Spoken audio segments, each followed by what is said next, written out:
Olá pessoal, neste vídeo nós vamos apresentar um dos trabalhos que faz parte do quadro da disciplina MATB10, Tópicos em Bancos de Dados, deste semestre de 2015.1 da Universidade Federal da Bahia. A disciplina é ministrada pela professora Daniela Claro. Eu sou a Nancy e junto comigo tem o Davi e o Aaron, que vamos apresentar o MinCMIPT MapReduce. É um trabalho feito em cima dos microdados do Censo Escolar de 2014 das regiões Sul e Centro-Oeste. Esse trabalho ele tem como objetivo desenvolver um ambiente para processamento de dados em larga escala e testar. Nós tivemos bastante dificuldade para fazer esse trabalho, porque nós só tínhamos, cada um de nós, uma máquina de uso comum com 4, 8 GB de RAM, pouco HD. E a partir do nosso cenário de estudantes com máquinas comuns, nós pesquisamos vários frameworks que ajudassem a gente a conseguir processar uma grande quantidade de dados. Frameworks como Presto, como Disco, como Hadoop. Nós caímos em vários problemas de configuração e execução de ambiente. E, bom, o ambiente em si, para processar esses dados que a gente tem que carregar, são diversos CSVs com tamanhos variados, que totalizam mais de 12 GB de dados. Nós passamos por um longo caminho até que a gente conseguiu escolher e utilizar o MinCMIPT, que a gente vai apresentar agora. Para que ele possa ser compreendido como um todo, o nosso trabalho, é necessário que sejam definidos alguns conceitos básicos, como Big Data e MapReduce. Nós podemos chamar de Big Data todo o conjunto de dados que possuem a grande quantidade de dados, e essa quantidade de dados é tão grande que essa base é difícil de ser processada pelas aplicações normais de processamento encontradas atualmente.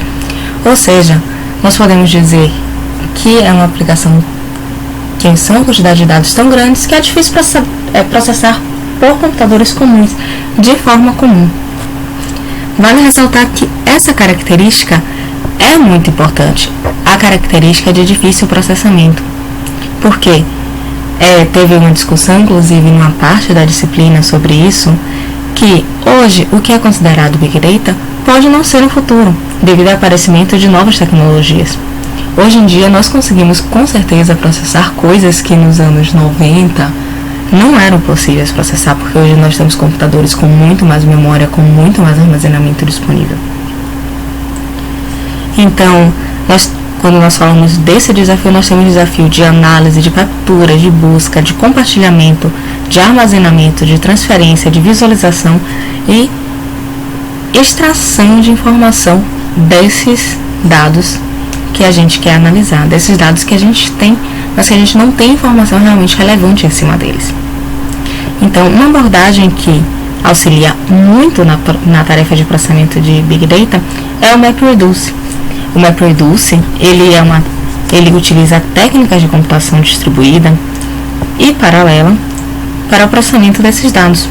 O MapReduce, ele distribui tarefas de processamento através de vários servidores, de vários workers, fazendo com que o trabalho como um todo seja feito mais rapidamente, porque ao invés de apenas uma máquina de processamento, uma unidade de processamento, eu vou ter várias. Eu vou conseguir dividir o trabalho de forma inteligente e depois conseguir juntar e ter informação extraída. Como o nome já sugere, ele é composto por basicamente duas funções: a função de map e a função reduce. A gente vai ver um exemplo a seguir, um exemplo mais clássico de MapReduce, que é o exemplo de contar palavras, para entender o papel de cada uma dessas funções. Esse é um exemplo. Nessa imagem, nós vemos as divisões Input, Splitting, Mapping, Shuffling, Reducing e Final Result. Nesse primeiro quadro, nós vamos considerar ele como sendo nosso Big Data. Assim, nós vamos dividir essa base de dados em pequenos pedaços, que é a fase do Splitting, para que cada pedaço possa ser processado separadamente. Em cada pedaço desse, vai ser dividido para ser executada a função de Mapping, ou seja, aqui tem Deer, Beer, River. Nós temos Deer, Beer e River. Cada valor desse vai ser setado para um Esse valor de 1 é o valor da ocorrência. As palavras que são encontradas, elas vão ser arrumadas em uma estrutura de dados, onde as palavras iguais ficam juntas. Ou seja, essa é a parte de shuffling. Temos aqui deer, que veio para cá, beer, que veio para cá, car e river. Nessa estrutura será rodado o algoritmo de reduce para contar quantas ocorrências de cada palavra aconteceram e, por fim, juntar toda a base processada e gerar nosso resultado final, que é a contagem de cada uma das palavras na nossa entrada. Só que no nosso caso, o nosso Big Data é a base do censo escolar do ano de 2014. O censo escolar ele é um levantamento de dados estatísticos educacionais de âmbito nacional realizado todos os anos e coordenado pelo INEP. No site onde nós encontramos os dados de 2014, tem os dados desde 1999. Ou seja, dá para fazer o processamento não só em 2014, dá para fazer em todos os anos. Eles são disponibilizados de formas diferentes. O de 2014 era o único que tinha todos os dados em CSV de forma bem mais acessível, bem mais aberta, que a gente conseguiu lidar melhor do que o dado de 2013, que a gente tentou usar anteriormente. E o censo, ele é feito em colaboração das secretarias estaduais e municipais de educação e com participação de todas as escolas públicas e privadas do país. Ele é o principal instrumento de coleta de informação da educação básica, que abrange suas diferentes etapas e modalidades. Ele atinge ensino regular, ou seja, educação infantil, fundamental e média, educação especial e educação de jovens e adultos, que é o EJA. O censo, ele coleta dados sobre estabelecimentos, matrículas, funções dos docentes, movimento e o rendimento escolar. Essas informações são utilizadas para traçar um panorama nacional da educação e serve de referência para a formulação de políticas e execução de programas na área de educação, incluindo de transferência de recurso público, como merenda e transporte escolar, a questão de distribuição de livro, uniforme, implantação de biblioteca, energia elétrica, o dinheiro, entre outros. Ou seja, os microdados do censo, eles são muito importantes para definir como vai ser gerida e como vai a educação nacional brasileira. Além disso, com os resultados obtidos no censo escolar sobre rendimento, aprovação e reprovação, e o movimento, que é o caso do abandono escolar dos alunos do ensino médio e fundamental, justamente com todas as outras avaliações do INEP, que no caso são o SAEB e a Prova Brasil, eles juntos são utilizados para fornecer o cálculo do Índice de Desenvolvimento da Educação Básica, que é o IDEB. Esse indicador serve de referência para as metas do Plano de Desenvolvimento da Educação do Ministério da Educação. Agora, nós vamos falar um pouco sobre os dados que nós escolhemos com o Davi. Bom, a base completa é composta pelos seguintes arquivos em CSV: escolas, turmas, matrículas e docentes. Nós temos um arquivo desse para cada região do Brasil. A base completa ela tem um tamanho aproximado de 12.4 GB. Mas, no caso do nosso trabalho, nós resolvemos focar apenas nas regiões Sul e Centro-Oeste. Assim, a nossa base passou a ter um tamanho de 4.1 GB.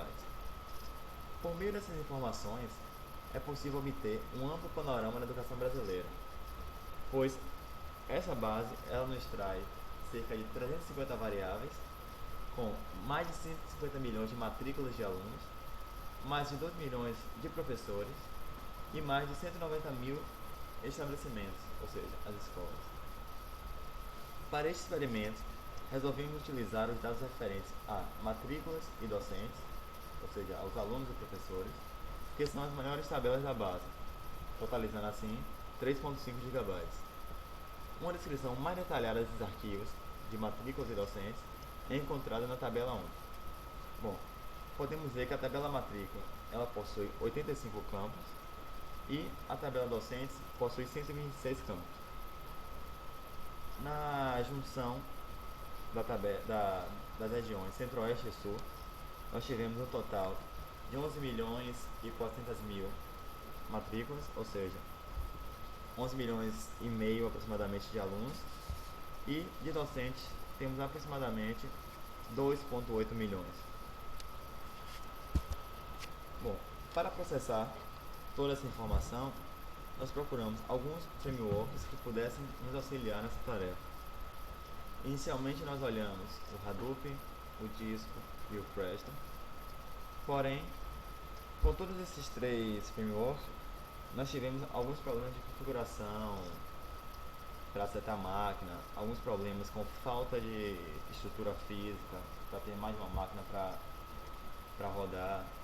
E encontramos várias barreiras para executar essa tarefa de processamento com um desses três frameworks. Até que nós encontramos o Mincemeat, e ele foi o nosso escolhido para rodar o MapReduce nessa nossa base de dados. Bom, o Mincemeat ele é um framework MapReduce com implementação em Python, e entre as suas principais características nós podemos citar: ele é bastante leve, pois todo o seu código está contido em um único arquivo Python com tamanho menor do que 13 KB, e que depende apenas das bibliotecas padrão do Python. Ou seja, assim, qualquer computador com Python e o Mincemeat.py, que é o arquivo oferecido pelo Mincemeat, poderá ser parte do cluster. Ele é tolerante à falha, ou seja, workers, máquinas que vão ajudar no nosso processamento, podem entrar e sair do cluster a qualquer momento sem afetar o processamento como um todo. Ele também é seguro, ou seja, ele autentica toda a conexão para garantir que apenas códigos autorizados serão executados. E ele também é open source. Ele é distribuído sob a licença MIT e é free para todo tipo de uso. Bom, vamos olhar o código que nós escrevemos usando a biblioteca do Mincemeat para rodar o MapReduce. Inicialmente nós importamos algumas bibliotecas necessárias. Podemos ver aqui o Mincemeat, o CSV que utilizamos para fazer a leitura dos arquivos, e importante também o Operator. Bom, logo abaixo nós definimos as funções de Map, que aqui nós chamamos de Map Big Data, e Reduce, que nós chamamos de Reduce Big Data. Essas funções aqui no código, ela tem o mesmo papel das funções explicadas no exemplo citado anteriormente, por Nancy. Na linha seguinte, nós lemos a base de um arquivo .csv, onde nós setamos um delimitador com essa barra vertical, chamada de pipe. Ou seja, a nossa biblioteca CSV vai chamar esse reader, vai ler o arquivo e vai jogar em all rows. A partir disso, nós vamos setar a nossa lista aqui para pegar essas informações, e dessa base como um todo, nós decidimos focar no campo cor raça para que nós pudéssemos rodar o MapReduce e extrair alguma informação relevante que nós pudéssemos entender dessa base. Ou seja, esse for vai iterar sobre todos os dados extraídos em all rows e pegar a informação referente a TP cor raça. Continuando a análise do código, nós temos aqui nessa linha onde o server ele é startado. Na verdade, nós setamos para a nossa variável S o server, utilizando a biblioteca do Mincemeat. Aqui mais abaixo nós setamos a nossa base de dados. Aqui nós definimos para nosso server qual vai ser a função de map a ser utilizada, e mais abaixo nós setamos a nossa função de reduce a ser utilizada. Bom, rodando um master server, quando nós estivermos executando o código e chegarmos nessa linha s.runServer, o server ele vai ser startado de fato e ele vai esperar para a chegada de workers. E à medida que workers aparecerem, ele vai começar a fazer o processamento do MapReduce. Aqui, esse Password Big Data, ele diz que esse worker que vier, ele vai ter que informar essa senha. Foi isso que nós citamos anteriormente, falando que ele é seguro, que ele faz essa checagem. Bom, nas linhas mais abaixo, nós apenas ordenamos esse resultado que o MapReduce vai trazer. Usamos esse reverse apenas para colocar do maior para o menor. E nesse for apenas nós damos um print dessas informações que nós tivemos como resultado. Olá, meu nome é Aaron. Vou falar dos resultados do MapReduce no nosso experimento. Bem, nosso primeiro teste rodando o MapReduce foi na base com todas as matrículas das regiões Sul e Centro-Oeste. Isso totalizou o número de 11.435.973 registros. Podemos ver na imagem abaixo, antes de startar a execução, que as CPUs apresentam porcentagem de uso baixa, variando de 5% até 10%. Bem, para executar o script, nós precisamos rodar o comando python bigdata_mr.py, que starta o script MapReduce, e este script seta uma senha para o servidor, o qual vai ficar aguardando que seja iniciado um trabalhador, no caso um worker, que neste caso iniciamos esse worker através do comando python -p bigdata localhost, no caso que é onde foi iniciado o servidor.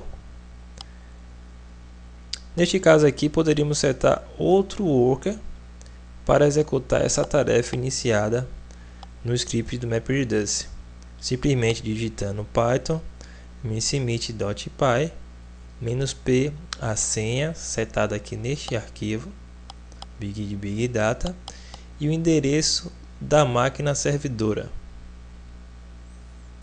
Bem, durante a execução do algoritmo, observa-se o MapReduce trabalhando e executando nas 6 CPUs do servidor. Observe uma taxa variando em média de 50% de uso da CPU. Bem, passado 48 minutos de analisando as informações, o algoritmo conseguiu dar a resposta, que é esta aqui. E essa resposta foi com todas as matrículas da região Sul e Centro-Oeste. Bem, analisando essas informações, tem-se o seguinte: o índice 0 significa cor não declarada, 1 branca, o 2 preta, 3 parda, 4 amarela e 5 indígena. De cor branca obteve-se 43% do total, não declarada 36%, parda 18%, preta 2%, indígena 1% e amarela 1%.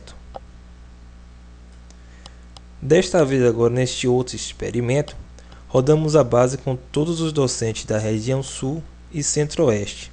Isso totalizou um número de 2.733.853 registros. Esta máquina em específico possui 4 CPUs e os comandos para rodar o script são o mesmo do exemplo anterior. Python bigdata.mr starta o servidor e aqui starta o worker, que neste caso é o localhost, que a data é a mesma máquina servidora. Aqui vocês podem ver o algoritmo em execução, trabalhando os 4 core da máquina. Foram necessários neste caso, somente com esses dados, que foram quantidade de dados menor, 17 minutos para rodar, e o resultado foi o seguinte: 58% branca, não declarada 26%, 13% parda, preta 2%, indígena 0,7%, amarela 0,3%. Por fim, nós resolvemos juntar as bases de docentes e de alunos das regiões Sul e Centro-Oeste, totalizando assim 14.169.826 registros. Mais uma vez podemos ver que antes de executar o comando, As CPUs apresentam baixa porcentagem.